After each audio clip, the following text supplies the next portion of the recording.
Welcome to Glenda Blasts Your Ear Off, flash fiction stories written by Josh Busch and narrated by Glenda Villamar. Enjoy! You have 1,440 minutes in a day. Use 5 of those minutes and visit freerice.com to play trivia games and help end world hunger. freerice.com. In this episode, we travel with Orabel, using the Toilet Transportation Network. Orabel stepped off the toilet seat, opened the bathroom stall door, and wondered where she was this time. There were lights on above the sink, which meant there was electricity in this time period she just entered. But where was she? She'd have to leave the bathroom to find out. Orabel opened the bathroom door and found herself in a room with a high roof. There were countless shelves of books. Orabel took in a slow, deep breath of contentment. A library! Orabel loved books. She led a lonely existence, and books were her only friends. And you know what they say, you can never have enough friends who are books. Orabel stood in front of a shelf and waited for a book to shout out to her to be read. But instead, a woman shouted in fright. She pointed at Orabel and yelled, "A Bigfoot!" Annoyed, Orabel sprinted away. All she wanted out of life was some company. But companionship was hard to come by when people reacted like that woman back there. And where was she? Orabel saw the newspaper section and stopped running. She scanned the papers. Chicago, 1924. So people, and a lot of them, were going to notice her. Orabel wanted to explore the city, but she also didn't want to get locked up by the authorities. What to do? A man appeared and said out loud, "Who's doing all the screaming?" "Oh, a Bigfoot!" And he backed up into a shelf and books rained down on his head. Rolling her eyes, Orabel sprinted away again. She decided to skip seeing Chicago and ran back to the bathroom, and there was the woman from before. With her were 2 other library patrons, and upon seeing Orabel, their eyes all went wide and their mouths fell open. Ignoring them, Orabel went back into the bathroom and entered a stall, a different stall this time. Orabel climbed up on top of the toilet seat, patted the toilet 3 times, and then she saw the flash of white light, and then Orabel was somewhere else. Orabel raised her furry eyebrows in mild surprise. Orabel had traveled the Toilet Transportation Network for countless years and had been to many time periods in exotic locales, but this felt different. She stepped down from the toilet seat, and the people around her eyed her, but they didn't react like the Chicago people.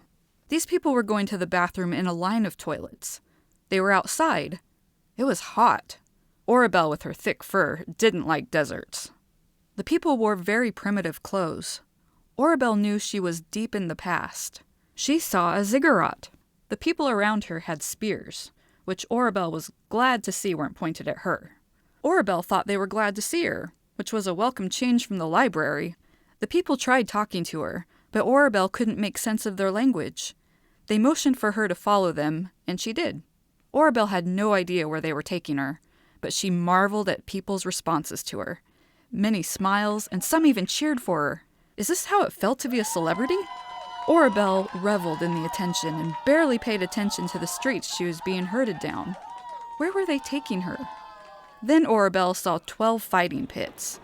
There were battles raging in all of them. Humans fought other humans, and in other pits, humans fought animals. Orabel found this unsettling. Orabel saw where they must be taking her.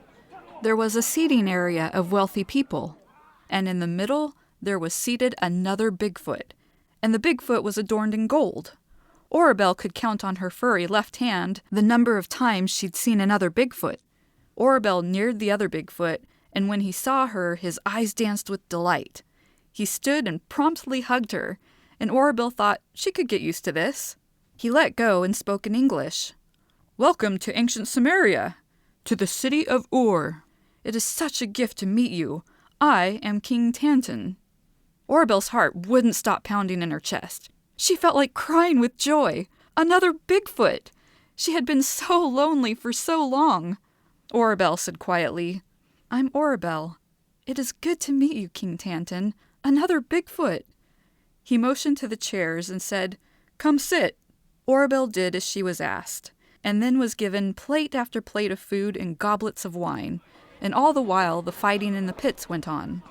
People and animals alike died many gruesome deaths, and the city of Ur cheered the combatants on. Orabel asked Tantan how he became king, and he answered, "The people of Sumeria reward warriors with power, and my Bigfoot strength makes me a warrior without match." "How long have you been a ruler?" King Tantan said proudly, 2 weeks. But it's been 2 weeks of constant battle. I am expected to fight every day, against human and beast alike." Orabel didn't like the sound of that, and she asked, "But why put yourself in such risk? No offense, but how long do you think you can keep cheating death?" King Tantan frowned and replied, "Surely you've been nowhere else in your travels where a Bigfoot is treated so well. To be celebrated and not feared." Orabel sighed. "But I've just met you, and you're going to die." Orabel could see she was making Tantan angry. He spat, "What is the point of living a long life of persecution? Stay here with me, be queen, and have the best time of your life." Orabel was very tempted by Tantan's offer. To be with a Bigfoot, to finally not be alone, to not be run away from, to be adored by an entire city. But how long could it last? What if Tantan slipped in the fighting pits and his combatant took advantage? And what then? Would the people of Ur expect her to become a warrior? Orabel wanted nothing to do with that. The fighting finally ended, and Orabel went with King Tantan to his rooms, where they enjoyed one another's company. Orabel had never felt so happy. Ever. And Orabel acted like this was her last night on Earth. She savored every single moment like it would never happen again. And in the morning, Orabel stood on top of a toilet once again, patted it 3 times, and traveled to another time, another place, to somewhere where she could have a longer life. Orabel saw that she was in an outhouse. She climbed down and walked out. She saw a 2-story house nearby, and behind it, an ocean with its crashing waves, and Orabel could feel the wind on her face when all she wanted to feel was Tantan's hand on her cheek. A young girl walked out of the house.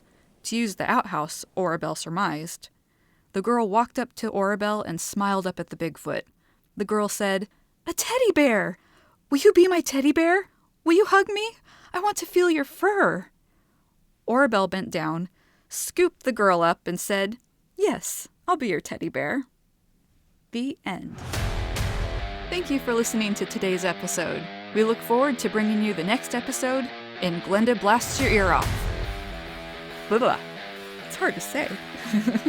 I have to say it, not. It's like a tongue twister for me. The ziggurat. Reveled, not revealed. Not sure what that was. My computer made a noise.